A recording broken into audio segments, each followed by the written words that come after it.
probala sam neku metodu koju sam vidjela da Jamie Oliver radi. Podijelit ću sa bebom. Tako da ću to sada da pojedem kradom. Ideja mi je bila samo da izbacim meso ovog dana. Tajni sastojak ove boranije. Nema šta da bude loše u hlebu.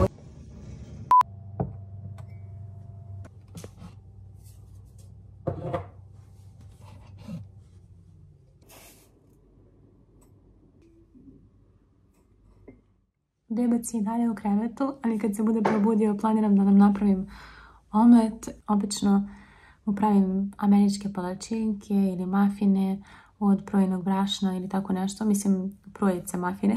Ali danas ćemo praviti omlet i nadam se da će mu se svidjeti. Stavit ću malo feta sira pored, vidjet ćete kasnije kad budem pravila. Trenutno neću da lupam pošto on spava, ali...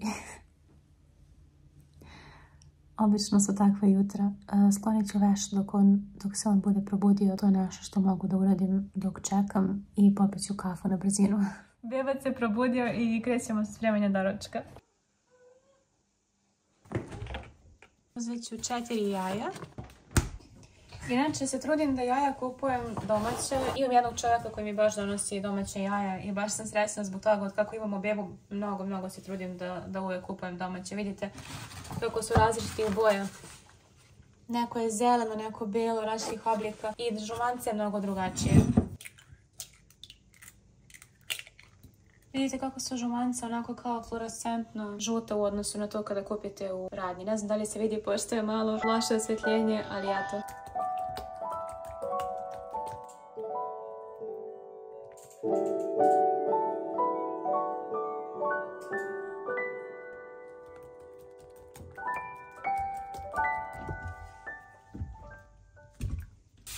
Najbitnije je samo da se premaže ovako da ne bi slučajno se zalijepilo.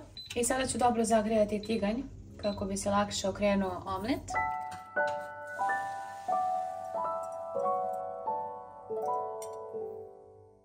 Iskreno mislim da je jako bitno da se podrže poljoprivrednici i ljudi koji imaju svoje domaćinstva i koji prodaju jaja i domaće proizvode. Posebno što je i sigurnije i zdravije, tako da iskreno ne bih htjela da pričam nešto što nije tačno, ali na primjer znam čime mamina koleginica hrani svoje koke, tako da sam i od nje uzimala jaja i baš mi je nekako bitno to za bebu i velika razlika i u izgledu i u ukusu domaćih jaja u odnosu na kupovna, tako da kad god imam prilike podržim ljude koji se bave time.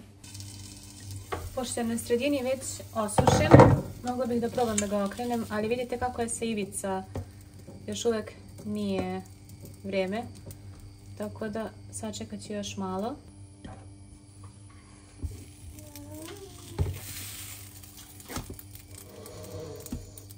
Vidite, on će malo onako biti kao nepravilan sa drugih strana i to je ok.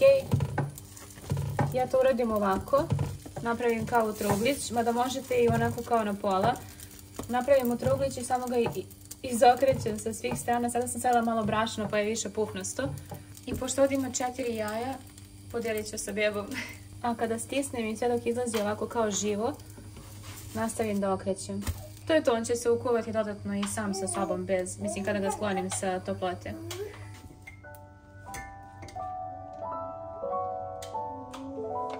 To je to, doručak je spreman. Stavila sam i malo domaćeg ajvara koji smo spremali ove godine ja i moja teta. Ovaj omlet i feta sir. Najviše volim da je doručak jednostavan i da mogu brzo da ga pripremim, a da je u isto vrijeme nutritivan. I pošto je zimsko vrijeme, nema baš toliko vitamina koliko bi inače imalo, ali kažu da je paprika puna vitamina C, pa nadam se da je ovaj ajvar također pun vitamina C. Ovo ću podijeliti sa bebom.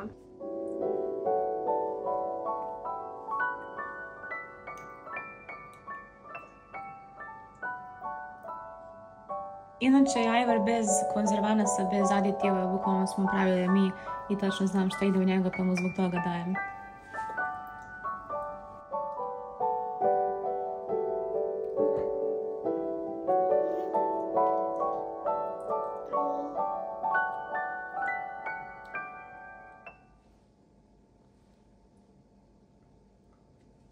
Inače, znam da je završio sa jelom kad krene da baca hranu. Bukvalno krene da vadi iz usta i ovako da baca sa strane. Evo, čujete ga sada, budi se.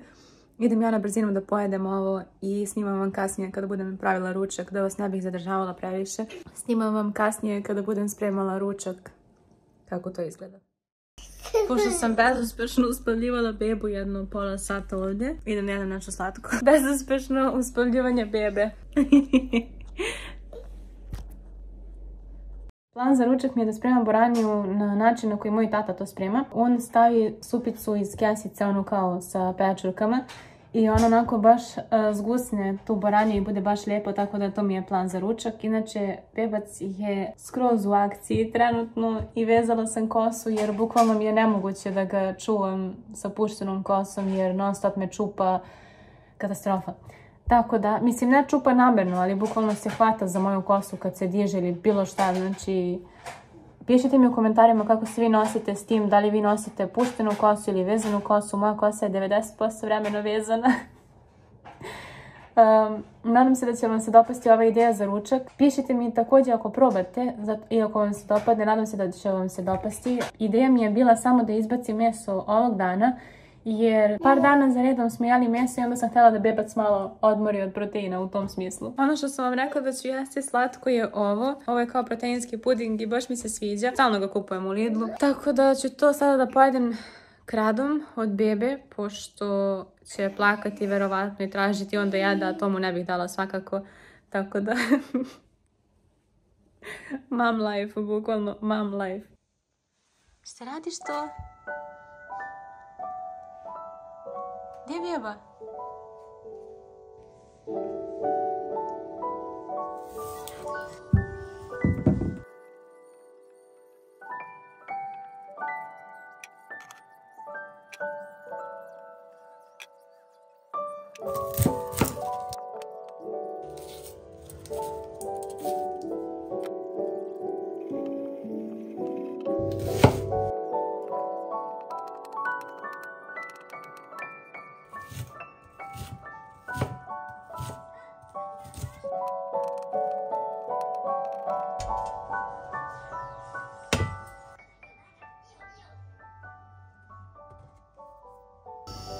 Bebac u pozadini gleda crtani, a ja sam stavila ovdje da se zagreje ulje i kada se bude zagrijalo dodat ću luk koji sam isickala.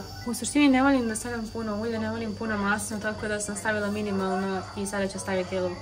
Uključit ću aspirator tako da ću da pišem na ekranu, neću da pričam više.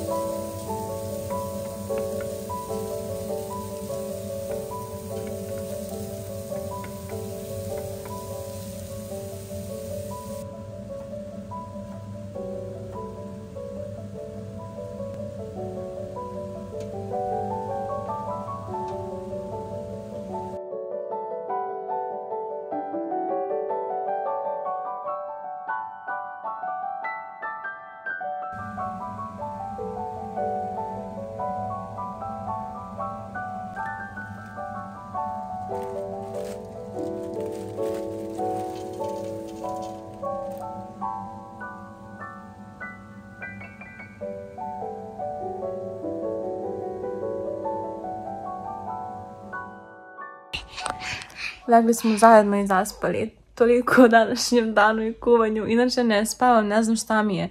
Inače ne spavam popodne, samo sam odjednom toliko umorna da, spavam non stop. A sada, tajni sastojak ove boranije je, samo da ga nađem. Tada! Kao što sam vam rekla, znači dokuvam boraniju i onda dodam to na kraju. To taman zgusne malo i napravi taj neki šmek.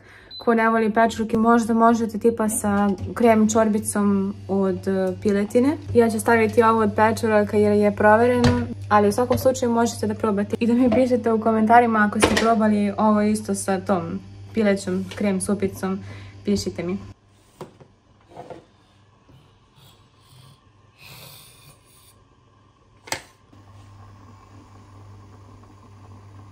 A za večeru spremam garlic bread.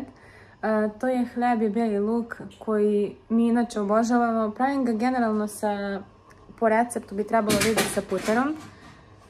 Bebi je pao autić. Po receptu bi trebalo da ide sa puterom, ali ovog puta ću praviti sa maslinovim uljem jer nemamo puter. Ali u svakom slučaju pravila sam na oba načina i na oba načina je jako dobro, tako da danas ću vam pokazati kako to pravim sa maslinovim uljem da vidite. Ispekla sam juče sama hleb, ovako je ispao. Iskreno, ja sam prezadovoljna i probali smo, kao što vidite, kao jedan deo hleba i jako je dobar. Međutim, ostalo je ovoliko pa sam mislila da isječem ovako na kriške, ne do kraja. Znači, bukvalno skoro do ovdje ovako se sječe. Skoro do kraja, do korice. I onda se napuni tim filom od bijelog luka i putera ili u ovom slučaju od maslinovog ulja.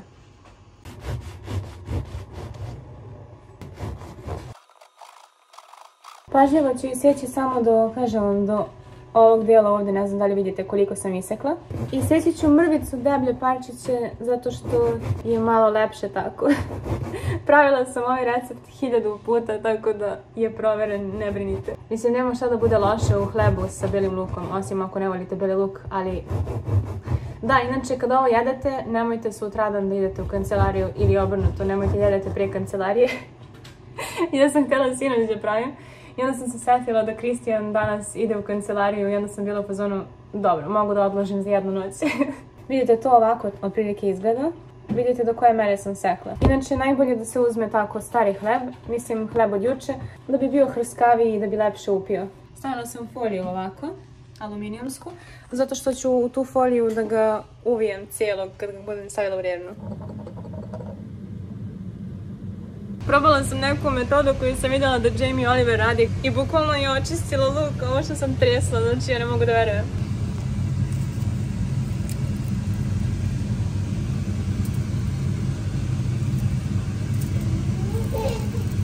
Ostaje samo ovaj koji je već potpuno oljušten sam. Vidite, bukvalno radi. Znači samo staviš luk u posudu i treseš. Ja sam vidjela da oni to rade kao sa tanjirima i uzela sam ovu posudicu. Da isključim aspirator da me čujete. Ja sam žurila pa nisam razmutila supicu u mlaku i vodi. Inače, razmutite supicu u mlaku i vodi da ne biste poslije morali da se smarate kao ja što sam morala s ovim da razbijate ove grudvice.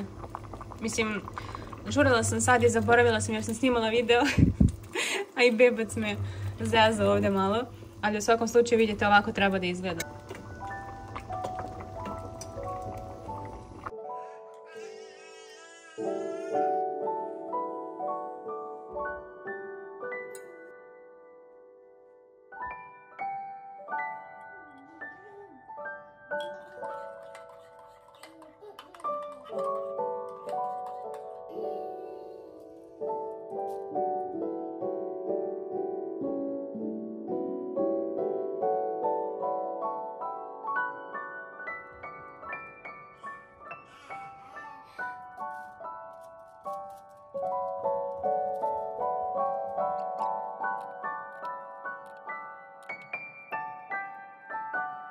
Evo kako izgleda na kraju, znači u svaki ovdje sam stavila, pa onda preskačim jedan, pa onda stavim, znači ne ovdje i ovdje, nego ovdje, preskočim ovdje i onda stavim ovdje.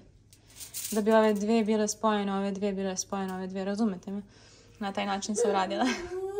Samo ovo mi je ostalo, bukvalno sam iskoristila skoro sve. I sada ću zagrijati rjernu i to ću staviti u rjernu da se peče. Peći ću oko 20 minuta, otprilike na 200, na 190, tako.